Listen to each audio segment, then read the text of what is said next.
पीहू की गर्मी की छुट्टियां शुरू हो गई थी। मम्मी सुनो ना, इस बार मुझे ना समर कैंप पर जाना है।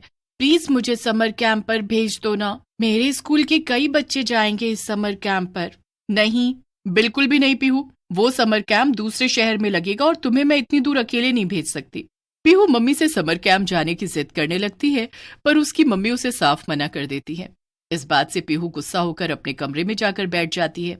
अब चाहे कुछ भी हो जाए, मैं मम्मी से बिल्कुल भी बात नहीं करूंगी। और हाँ, मैं डिनर भी नहीं करूंगी। तभी मम्मी को पता चलेगा कि मैं गुस्सा हूँ। मम्मी पीहू के कमरे के बाहर से ये सब सुन लेती है। ओफो, आखिर क्या करूं मैं इस लड़की का। खैर, इसे बाद में देखेंगे। पहले जाकर मोहल्ले की दुकान से थोड़ी सब्जी ले आती हूँ। रात का खाना भी तो बनाना है। मम्मी घर से निकलकर सब्जी की दुकान पर पहुंच जाती है कि तभी उन्हें वहां कुछ मोहल्ले की औरतें खड़ी दिखाई देती हैं। वो औरतें आपस में बात कर रही थी। अरे, तुमने सुना है वो जो पिछले साल तक जो अपने मोहल्ले में म्यूजिक क्लासेस चलती थी ना, उस औरत की जो कि दिल्ली से यहाँ आई थी। हाँ हाँ, याद है, पर उसकी म्यूजिक क्लासेस तो बंद हो गई थी। मैंने तो ये सुना था कि उसका एक्सीडेंट हो गया था और वो मर गई। अरे नहीं, वो जिंदा है। तभी तो उसकी क्लासेस इन गर्मियों से फिर से चालू हो रही हैं। क्या सच में? मतलब हमने जो सुना था वो सब सिर्फ अफवाह थी। हाँ, और क्या, शायद वो कहीं बाहर गई होगी। अभी काफी बच्चों की गर्मी की छुट्टियां शुरू हो रही है ना, तो अब वो फिर से अपनी क्लासेस शुरू कर रही है। अच्छा ही है। पीहू की मम्मी ये सब सुन लेती है और खुश होकर मन में सोचती है, अरे वाह, ये अच्छा हुआ। मैं पीहू को इस म्यूजिक क्लास में भेज दूंगी। उसे तो इन सब का शौक भी है। बढ़िया है, घर के पास भी है और पीहू की समर कैंप की जिद भी नहीं सुननी पड़ेगी। एक काम करती हूँ, अभी जाती हूँ उस म्यूजिक टीचर के घर पर और उससे जाकर पीहू के लिए बात कर लेती हूँ। पीहू की मम्मी उस म्यूजिक क्लासेस की तरफ चल देती है। थोड़ी दूर पर उन्हें एक घर दिखता है जिसके बाहर रीमा म्यूजिक क्लासेस का बोर्ड लगा हुआ था। लगता है यही है। पीहू की मम्मी घर के अंदर चली जाती है और वो देखती है कि घर अंदर से काफी सुंदर था, बस वहां पर थोड़ी धूल मिट्टी जमी थी। कोई है यहाँ? तभी उनके पीछे एक औरत आ जाती है। हाँ, किससे काम है आपको? वो औरत दिखने में काफी अजीब सी लग रही थी। उसके बाल पूरे खुले थे और उसकी आंखें एकदम लाल थी। मुझे इस म्यूजिक क्लासेस में अपनी बेटी का एडमिशन करवाना है 1 महीने के लिए। अच्छा, मेरा नाम रीमा है और ये मेरी ही क्लासेस हैं। आप अपनी बेटी को कल से भेज दीजिएगा, मैं उसे सब सिखा दूंगी। अच्छा, ठीक है। पीहू की मम्मी घर चली जाती है और घर पहुंचते ही मम्मी पीहू को आवाज लगाती है, पीहू जल्दी नीचे आओ, मेरे पास तुम्हारे लिए खुशखबरी है। ये सुनकर पीहू दौड़ते हुए नीचे आती है और मम्मी से पूछने लगती है, क्या हुआ मम्मी? क्या अब आप मुझे समर कैंप में जाने देंगी? नहीं, पर तुम पास में ही जो म्यूजिक क्लासेस है ना, वहां पर अपनी छुट्टियों तक के लिए जा सकती हो। कैसा रहेगा? क्या सच में? बहुत बढ़िया रहेगा मम्मी। मुझे तो कब से म्यूजिक क्लासेस में जाना था और मैं गिटार भी सीखूंगी, वो जो पापा मेरे लिए लेकर आए थे।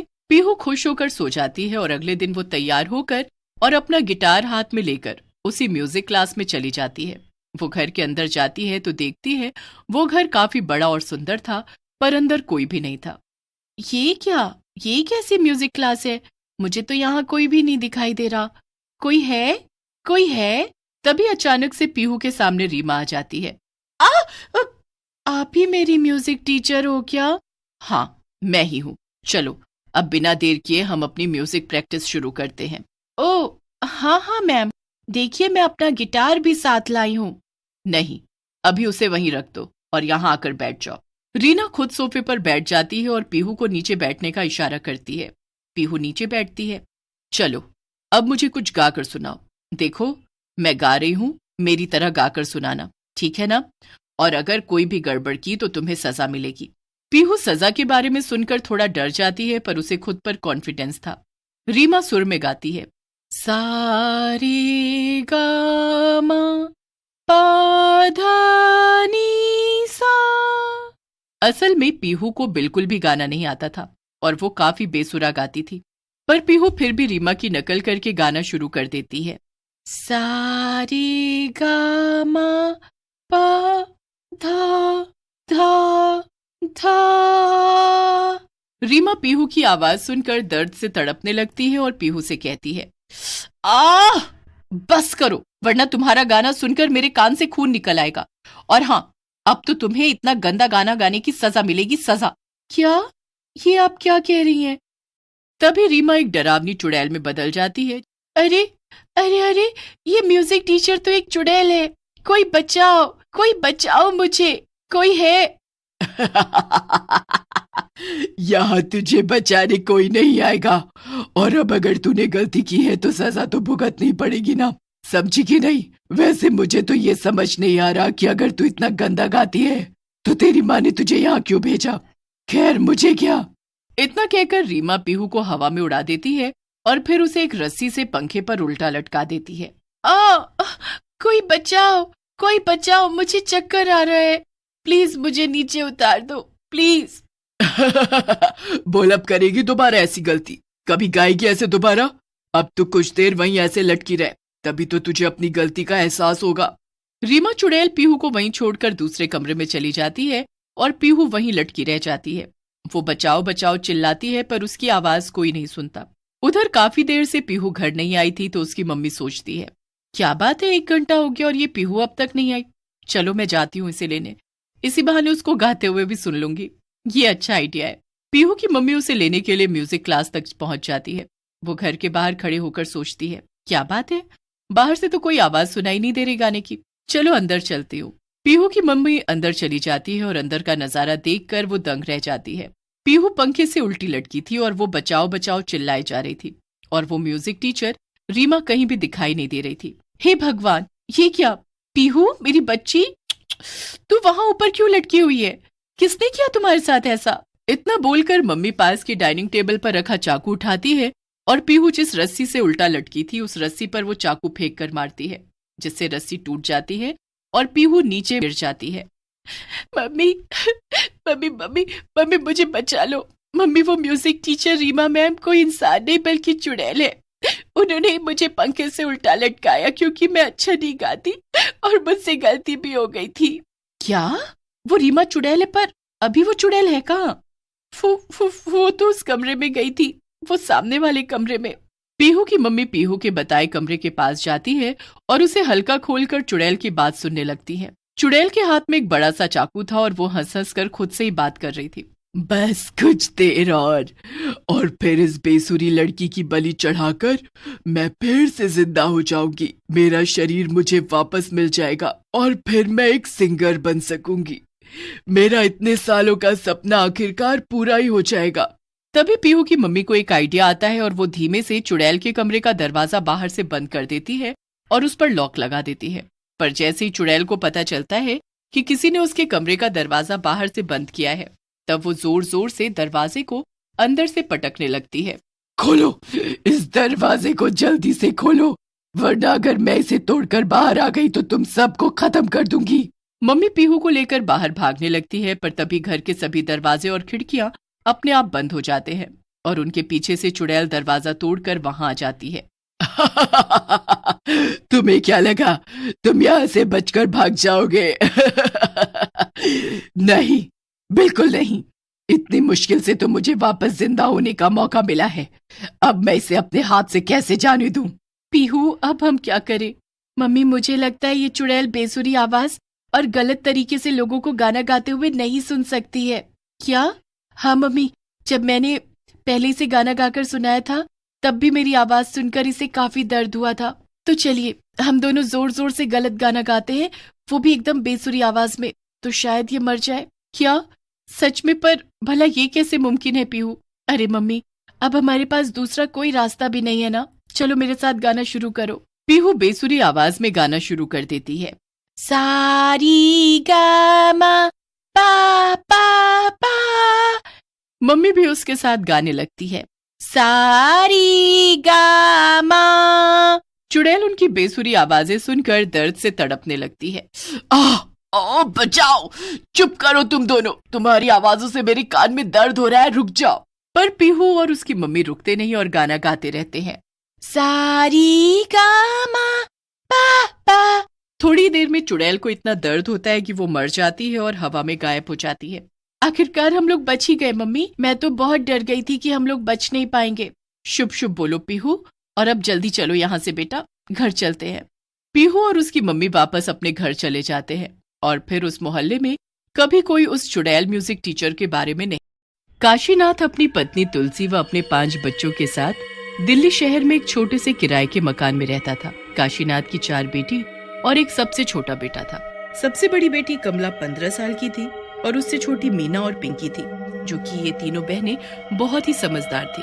जबकि चौथी बेटी काजल और सबसे छोटा बेटा भोलू, ये दोनों ही काफी छोटे और नासमझ थे।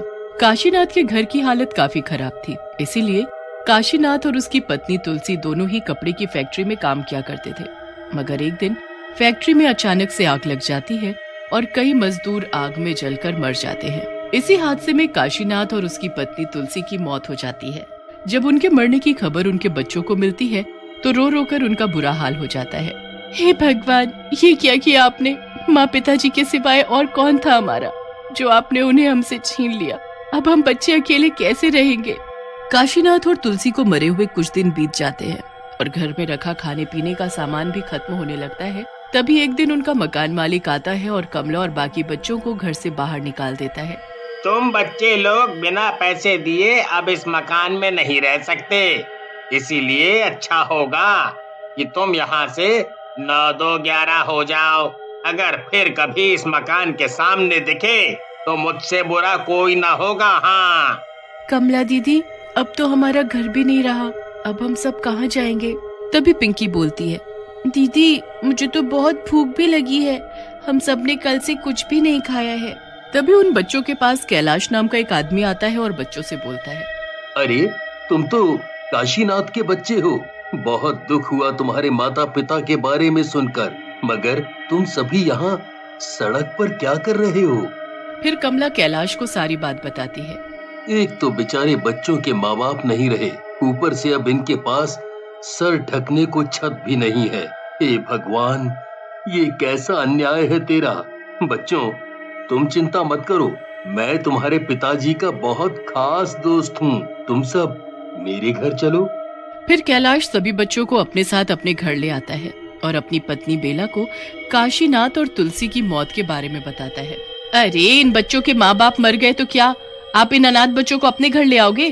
अरे हमने क्या कोई धर्मशाला खोल रखी है जो आप इस चिल्लर पार्टी को अपने घर उठा लाए हो? अरे भाग्यवान, ये क्या बोले जा रही हो? अरे बेचारे भूखे हैं और बस कुछ दिन इन्हें यहाँ रहने दो। जैसे ही इनके रहने का कहीं और बंदोबस्त हो जाएगा, मैं इन्हें यहाँ से ले जाऊंगा। ठीक है, ये बच्चे कुछ दिन यहाँ रह सकते हैं। फिर कैलाश बच्चों को खाना खिलाता है और उन्हें आराम करने के लिए कमरा देता है। अगली सुबह कैलाश जैसे ही काम पर जाता है, बेला बच्चों के पास आती है और कमला से बोलती है, ए लड़की, तुझे और तेरे भाई बहनों को यहाँ रहना है तो घर के काम में मेरा हाथ बटाना होगा। वैसे भी तुम 3 लड़कियां घर का काम करने के लायक हो, तो चलो एक रसोई में लग जाओ, दूसरी पूरे घर में पोछा लगाएगी और तीसरी कपड़े धोएगी। फिर कमला, मीना और पिंकी घर के काम में लग जाती हैं। अब बेला रोज बच्चों से घर के सारे काम कराया करती और खाने के लिए उन्हें बचा खुचा खाना दिया करती। उसी शाम कैलाश काम करके घर आता है तो देखता है कि कमला रसोई घर में खाना बना रही है। बेला, इन बच्चों से तुम कितना काम कराती हो? ये अच्छी बात नहीं है। देखो, मुझे कुछ दिनों के लिए काम से बाहर जाना है, तो तुम इन सभी 5 बच्चों का ठीक से ध्यान रखोगी और हाँ, इनसे घर का कोई काम नहीं कराओगी। ऐसा बोलकर कैलाश कुछ दिनों के लिए काम से बाहर चला जाता है। उसके अगले दिन पिंकी से घर की सफाई करते समय टेबल पर रखा हुआ गमला टूट जाता है। गमले के टूट जाने से पिंकी बहुत घबरा जाती है। हे भगवान, ये मुझसे क्या हो गया? अब बेला आंटी मुझे बहुत डांटेंगी। तभी बेला वहाँ आती है और गुस्से से बोलती है, अरे तुझे तो मैं डांटूंगी नहीं बल्कि मैं मारूंगी। मेरा इतना बड़ा नुकसान कर दिया। एक तो तुम अनाथ बच्चों को मैं कैसे कैसे झेल रही हूँ वो बस मैं ही जानती हूँ। बेला पास में रखा हुआ डंडा उठाती है और पिंकी को मारना शुरू कर देती है। पिंकी रोते हुए जोर से चिल्लाती है, दीदी, कमला दीदी, मुझे बचाओ। पिंकी के रोने की आवाज सुनते ही वहाँ कमला आ जाती है और बेला के हाथ से डंडा छीन लेती है। बेला आंटी, आप बहुत बुरी हो। हम बहनें पूरा दिन चुपचाप घर का सारा काम करते हैं, पर आप फिर भी हमें बुरा भला बोलती हो। पर मैं आपको अपनी छोटी बहन। बेला गुस्से से बोलती है, देखो तो इस लड़की को मुझसे कैसे जुबान लड़ाती है। रुक, अभी तुम 5 को मैं कोठरी में बंद करती हूँ। 2 दिन भूखे प्यासे रहोगे ना तो सब अकल ठिकाने आ जाएगी। ऐसा बोलकर बेला 5 बच्चों को कोठरी में बंद कर देती है और उन्हें खाने पीने तक को कुछ नहीं देती है। जब 2 दिन बाद बेला कोठरी का दरवाजा खोलती है तो देखती है कि सभी बच्चे जमीन पर मरे पड़े हैं। हे भगवान, ये बच्चे तो मर गए। अब मैं क्या करूं? अगर कैलाश को पता चला कि मेरी वजह से ये बच्चे मर गए तो ना जाने वो मेरा क्या हाल करेंगे। ऐसा करती हूँ कि इन बच्चों को अपने घर के पीछे जाकर गाड़ आती हूँ। फिर बेला सभी बच्चों को अपने घर के पीछे जमीन में गाड़ देती है। उसी रात बेला अपने कमरे में अकेले सो रही होती है कि तभी उसे रसोई घर से किसी के रोने की आवाज आती है। बेला डरते हुए रसोई घर के पास जाती है तो उसे वहाँ कोई दिखाई नहीं देता। तभी बेला को आंगन से बच्चों के हंसने की आवाज सुनाई देती है। बेला जल्दी से आंगन में जाती है तो उसे ऐसा प्रतीत होता है जैसे कोई काली परछाई उसके पास से होकर गुजरी हो। बेला बहुत डर जाती है और चुपचाप अपने कमरे में जाकर सो जाती है। अगले दिन कैलाश घर आता है और घर में बच्चों को ना देखकर बेला से बोलता है। बेला हंसते हुए बोलती है अजी उन्हें तो मैं अनाथालय में छोड़ आई हूँ। वहाँ पर उन बच्चों का बहुत ही अच्छे से ख्याल रखा जाएगा और तो और उन्हें पढ़ाया लिखाया भी जाएगा। अजी आप नहीं अगर मगर को छोड़िए। और क्या आपको अपनी प्यारी पत्नी पर भरोसा नहीं है? अब आप चलकर जल्दी से हाथ मुंह धो लीजिए, मैं आपके लिए खाना लगाती हूँ। और उन बच्चों की चिंता मत कीजिए, वो सभी वहाँ बहुत अच्छे से रहेंगे। फिर रात को दोनों अपने कमरे में सो रहे होते हैं कि बेला को फिर से आधी रात को रसोई घर से किसी के रोने की आवाज आती है। बेला उठकर रसोई घर के पास जाती है तो वहाँ उसे कमला दिखाई देती है। अरे दैया ये तो कमला है। अरे इसकी शक्ल तो देखो कितनी भयानक है। बेला, ओ बेला आंटी, मैंने घर का सारा काम कर दिया पर फिर भी आपने मुझे मार डाला। बेला वहाँ से भागती है कि तभी उसके सामने पिंकी का भूत आ जाता है। बेला आंटी, मुझसे एक गमला क्या टूटा, आपने तो मुझे ही मार डाला। अब देखना मैं आपके घर की सारी चीज कैसे तोड़ती हूँ, फिर देखती हूँ कि कैसे आप मुझे डंडे से मारती हो। तभी काजल और भोलू बेला से खाना मांगने लगते हैं। आंटी मुझे खाना दो ना, आंटी आंटी मुझे भूख लगी है, मुझे दूध पीना है, मुझे दूध दो ना। हे भगवान, ये भूतिया बच्चे तो मेरे ही पीछे पड़ गए हैं, भगवान मुझे बचा लो। ऐसे बोलकर जल्दी से वो अपने कमरे में चली जाती है। तभी कैलाश उठता है और बेला से बोलता है। बेला, क्या बात है, तुम इतना घबराई हुई क्यों हो? अजी कुछ नहीं, वो क्या है ना, मैंने कोई बुरा सपना देख लिया था, बस इसीलिए इतनी घबराहट हो रही है। फिर वो दोनों सो जाते हैं और सुबह होते ही कैलाश काम के लिए घर से निकल जाता है। कैलाश के जाते ही बेला को घर में 5 भूतिया बच्चे दिखाई देने लगते हैं। बेला, तूने मुझे और मेरे भाई बहनों को मार डाला, अब देखना मैं तेरा क्या हाल करती हूँ। हाँ दीदी, इस बेला ने हम सभी को भूखा रखा था ना, तो आज हम सब इसी को खाकर अपनी भूख मिटाते हैं। बहुत काम कराया है इस बेला ने हमसे, अब इसे ऐसा मजा चखाएंगे कि इसे इसकी नानी याद आ जाएगी। फिर कमला और बाकी बच्चे बेला को घेर कर उसके आसपास खड़े हो जाते हैं कि तभी कमला बेला का गला पकड़ लेती है। बेला रोते हुए बोलती है, मुझसे गलती हो गई, मुझे माफ कर दो। देखो मैं तुम्हारे हाथ जोड़ती हूँ, मेरा गला छोड़ दो, मुझे माफ कर दो। आज तो तू नहीं बचने वाली, आज तो तेरा खेल खत्म। बेला जल्दी से कमला से अपना गला छुड़ाती है और कैलाश को फोन करके तुरंत घर आने को कहती है। जैसे ही कैलाश घर आता है तो देखता है कि सभी बच्चे भूतिया बच्चे बने हुए हैं और बेला को पकड़ कर रखा हुआ है। बेला, ये सब बच्चे? बेला, तुमने इन बच्चों को मार डाला? अरे निर्दयी औरत, तुझे इन अनाथ बच्चों पर जरा भी रहम नहीं आया। लगता है भगवान ने इसीलिए आज तक हमें कोई संतान नहीं दी। मुझे माफ कर दीजिए, मैं सच में बहुत शर्मिंदा हूँ। बच्चों मुझे माफ कर दो, मुझे माफ कर दो, मैंने बहुत बड़ी गलती की है। कैलाश अंकल, आप बहुत अच्छे हो, आपकी अच्छाई की वजह से आज हम बेला आंटी को माफ कर देते हैं, पर हम नहीं चाहते कि हम बच्चों की आत्मा ऐसे ही भटकती रहे, इसीलिए आप हम सभी बच्चों की लाश का क्रियाकर्म करवा दे ताकि हमारी आत्मा को शांति मिल सके। फिर कैलाश सभी बच्चों की लाश का पूरे विधि विधान के साथ क्रियाकर्म करा देता है और सभी बच्चों की आत्मा को शांति मिल जाती है।